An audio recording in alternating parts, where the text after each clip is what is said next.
4টে half pension বাকি আছে, তার মানে 2 মাসের পেনশন বাকি।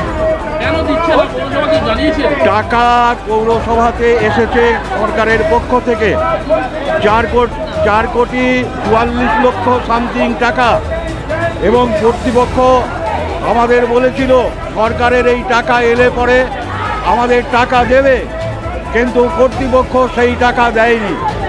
সেই টাকা কি করছে আমরা জানি না।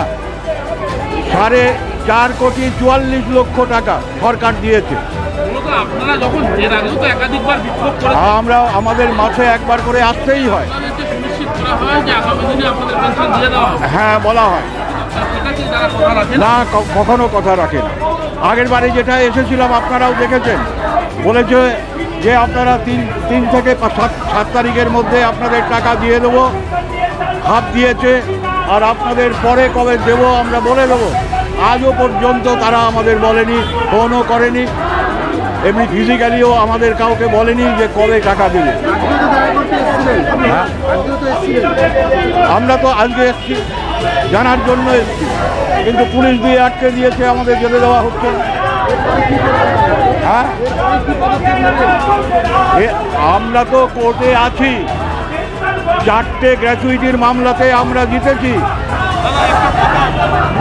এই পেনশনের উপরই তো আপনাদের সংসার চলে। হ্যাঁ, আমাদের এই পেনশন দিন খুব কষ্টে কাটছে, খুবই কষ্টে কাটছে। এই যে যারা ফ্যামিলি পেনশনার আছে, এই যে ফ্যামিলি পেনশনার আছে, এরা কেউ 4,500, কেউ 5,500 এই হচ্ছে মাসে পায়। মানে পেনশনের অর্ধেকটা পেনশন পাচ্ছে, হাফ পাচ্ছে। 2,000 मिला तो इसमें क्या होगा? पेंशन আমরা বলছি আমাদের মাসের পেনশন মাসে দাও, আমাদের গ্র্যাচুইটির টাকা আইন অনুযায়ী তুমি দাও। হাইকোর্ট থেকে বলেছে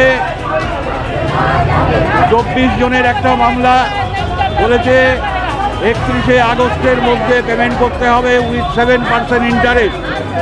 আর যদি 31শে আগস্টে না দাও তাহলে 31শে আগস্টের পরে দিলে 7+3 10% ইন্টারেস্টে।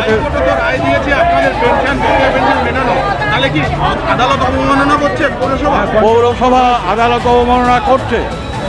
একটা কেসে ওরা ডিভিশন বেঞ্চে গেছে, গতকাল গেছে, গত পরশু দিন গেছে ডিভিশন বেঞ্চে। সে ডিভিশন বেঞ্চে যাক, ডিভিশন বেঞ্চের রায় আমাদের পক্ষেই আসবে। কিন্তু যদি পেনশন এই অবস্থা ওরা করে, আমরা শেষ পর্যন্ত আমরা হাইকোর্ট পেনশনের বিষয়ে করতে বাধ্য হব, এছাড়া আমাদের কাছে কোনো খোলা রাস্তা নেই।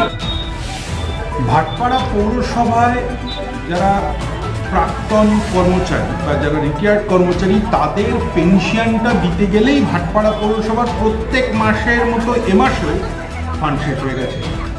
যা তাদের পেনশন তার অর্ধেক দেওয়া হচ্ছে। 4 মাস ধরে মানুষগুলো প্রত্যেক মাসে পেনশন পাওয়ার জন্য চেয়ারম্যানের ঘরের বাইরে হতে দেন, তাদের হাতে অর্ধেক করে পেনশন ঠেকানো হয়। 4 মাসের ডিউ পেনশন বাকি পড়ে আছে। কেন কর্মচারীদের পেনশন দিতে গেলেই আর আশা দিদিদের বকেয়া টাকা দিতে গেলেই পৌরসভার ফান্ড শেষ হয়ে যাচ্ছে? এত বড় বড় দাবি হচ্ছে, ডবল চাকরির দাবি হয়েছিল, সে তো নস্যাৎ হয়ে গেছে। যারা চাকরি করেছেন তাদের পেনশন দেওয়ার টাকাটা পাওয়া যাচ্ছে না। প্রকল্পের নামে তো কিচ্ছু নেই। ডেঙ্গুর জঘন্য অবস্থা, কোনো পরিষেবা সাধারণ মানুষ পায় না। তারপরেও সরকারি ফান্ড কেন পেনশন ফান্ডের টাকা এদিক ওদিক হচ্ছে? নাকি পেনশন ফান্ডের টাকাটা পুরোটাই চোট হয়ে গেছে? চেয়ারম্যান ইন কাউন্সিল যারা রয়েছেন বা যারা কাউন্সিলর রয়েছেন, তাদের দায়টা কি? সম্পূর্ণ নিরঙ্কুশ সংখ্যাগরিষ্ঠতায় আপনারা জিতেছেন, জিতে এই ধরনের প্রতারণা কেন করছেন?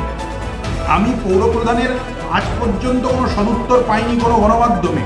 অন্তত তিনি তার ছেলেকে জিজ্ঞাসা করুন, তার ছেলেকে অন্তত বলুন ম্যাডাম যে দরবার করতে তার উচ্চ নেতৃত্বের কাছে, কন্ট্রাক্টরের কাছে থেকে চাঁদাটা না পেলে তো তার গলাটা টিপতে 2 মিনিট দেরি হচ্ছে না, তোলাবাজির সময় তো কোনো সমস্যা হচ্ছে না, কেউ একটা পেরেক পুঁততে গেলে তার কাছ থেকে টাকা চাওয়া হচ্ছে। তারপরেও নিজেদের স্বার্থটা চরিতার্থ হচ্ছে ঠিকই, কিন্তু যারা কর্মচারী, যারা সুবিধাভোগী বা যাদের সুবিধা পাওয়া উচিত, না নাগরিকের সুরক্ষার সুবিধা আছে, না যারা কাজ করছেন তাদের কাজ করেছেন এতদিন ধরে তাদের কোনো সুবিধা সুরক্ষা আছে।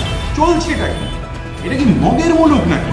এই মাসগুলো মাসের পর মাস ধরে আপনার ঘরের বাইরে ভিক্ষা চাইতে এসছে, তারা তো তাদের হকের টাকা চাইছে। তাদের হকের টাকাটা দিয়ে যে আপনাদের পক্ষে সমস্যা আমার জানা নেই। এটা রাজনৈতিক সদিচ্ছার অভাবের কারণে আজকের এই দুর্দান্ত বাজে অবস্থায় আমরা পৌঁছেছি।